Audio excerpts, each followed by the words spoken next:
Assalamualaikum warahmatullahi wabarakatuh. Salam sejahtera buat kita semua.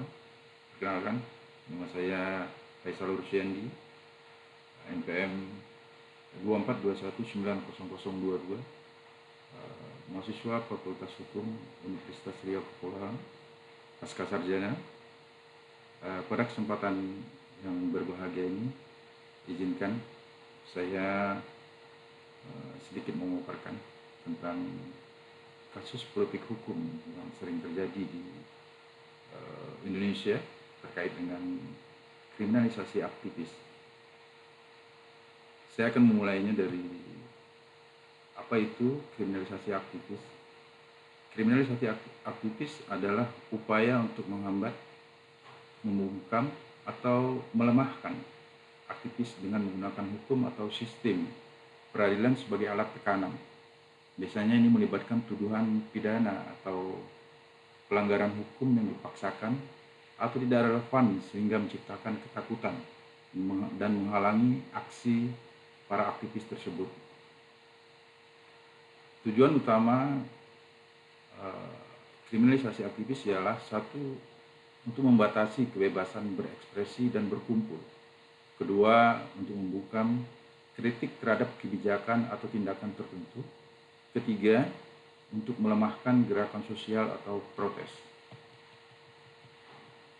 Saya akan mengambil studi kasus kriminalisasi aktivis, yaitu terkait kasus Haris Azhar dan Fathia Maulidiyanti.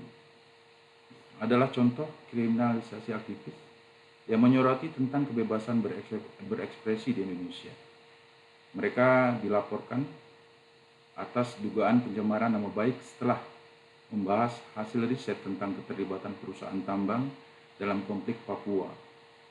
Proses hukum terhadap mereka dianggap sebagai bentuk intimidasi untuk membungkam kritik terhadap isu lingkungan, hak asasi manusia, dan dampak konflik di Papua.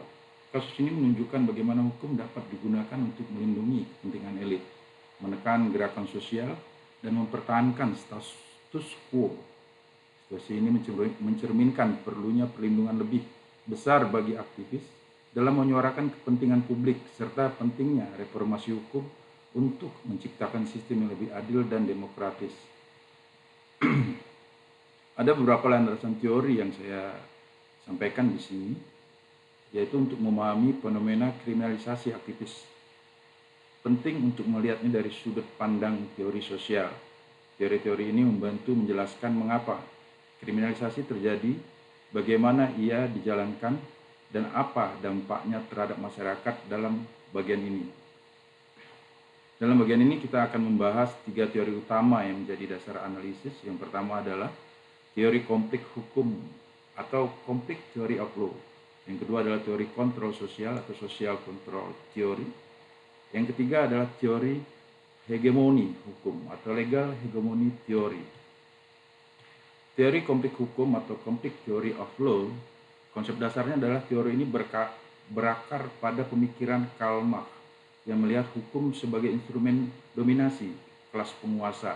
Dalam pandangan ini, hukum tidak bersifat netral, tapi mencerminkan kepentingan kelompok dominan yang ingin mempertahankan kekuasaan mereka. Aplikasi pada kriminalisasi aktivis sering menjadi sasaran karena mereka memperjuangkan keadilan sosial yang bertentangan dengan kepentingan kelompok dominan seperti pemerintah atau korporasi besar. Penggunaan hukum pidana terhadap aktivis dilakukan untuk melindungi kepentingan ekonomi, politik, dan ideologi yang dominan. Misalnya, aktivis lingkungan yang menentang eksploitasi sumber daya alam sering dikriminalisasi atas dasar mengganggu ketertiban umum. Implikasinya tentunya kriminalisasi dilihat sebagai cara untuk mempertahankan ketimpangan kekuasaan, bukan sekedar penegakan hukum. Kemudian yang kedua adalah teori kontrol sosial atau social control theory. Konsep dasarnya adalah teori ini yang dipopulerkan oleh Travis Hirschi, menjelaskan bahwa hukum digunakan untuk menjaga stabilitas sosial dengan mengontrol individu atau kelompok yang dianggap menyimpang dari norma yang berlaku. Aplikasi pada kriminalisasi aktivis sering dianggap menyimpang karena mereka menentang kebijakan atau praktik yang sudah mapan. Oleh karena itu, hukum digunakan untuk mengontrol mereka dengan cara menciptakan citra bahwa tindakan mereka mengancam stabilitas sosial.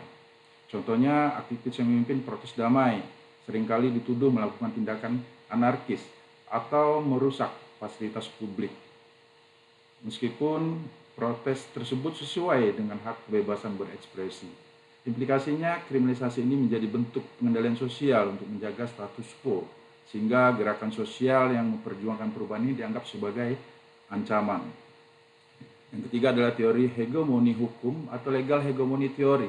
Konsep dasarnya teori ini berasal dari pemilikan Antonio Gramsci tentang hegemoni, yang menyatakan bahwa kekuasaan tidak hanya dipertahankan melalui kekerasan fisik, tapi juga melalui dominasi ideologis dalam konteks hukum. Ini berarti hukum digunakan untuk melegitimasi tindakan negara atau kelompok dominan.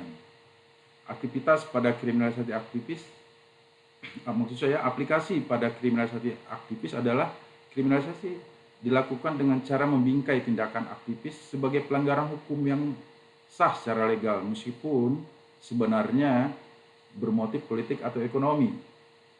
Kedua, narasi hukum digunakan untuk mengaruhi persepsi publik sehingga aktivis dianggap sebagai kriminal atau pengganggu, bukan pembela keadilan.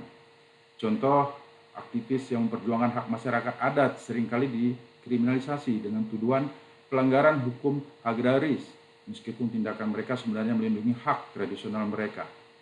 Implikasinya, hukum menjadi alat untuk menciptakan kesan legitimasi atas tindakan represif terhadap aktivis, sehingga sulit bagi masyarakat untuk membedakan antara keadilan dan kepentingan politik. Ada data statistik yang saya tampilkan sebenarnya di sini. Saya hanya bisa menyampaikan bahwa tindakan SLAPP atau SLAP terhadap pembela lingkungan tahun 2014 sampai 2023 terdapat 133 kasus SLAP yang terhadap pembela lingkungan di Indonesia, menunjukkan upaya hukum yang digunakan untuk membuka aktivis yang menentang kebijakan atau proyek yang merugikan lingkungan.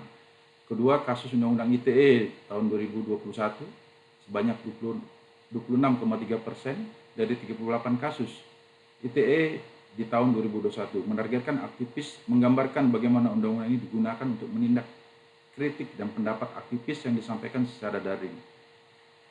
Data statistik kasus Undang-Undang ITE tahun 2013 sampai 2021, selama periode 2013-2021 terdapat 393 kasus yang melibatkan penerapan Undang-Undang ITE, dengan banyak diantaranya menargetkan aktivis yang berusaha menyuarakan pendapat atau menentang kebijakan tertentu.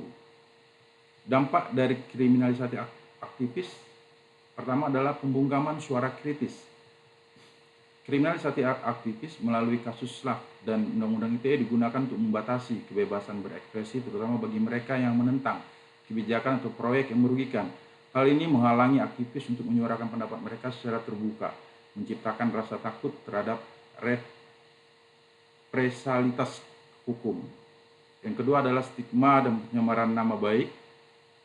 Aktivis yang terkriminalisasi seringkali dilabel sebagai ancaman atau kriminal oleh media dan masyarakat, meskipun mereka hanya menjalankan hak untuk berpendapat.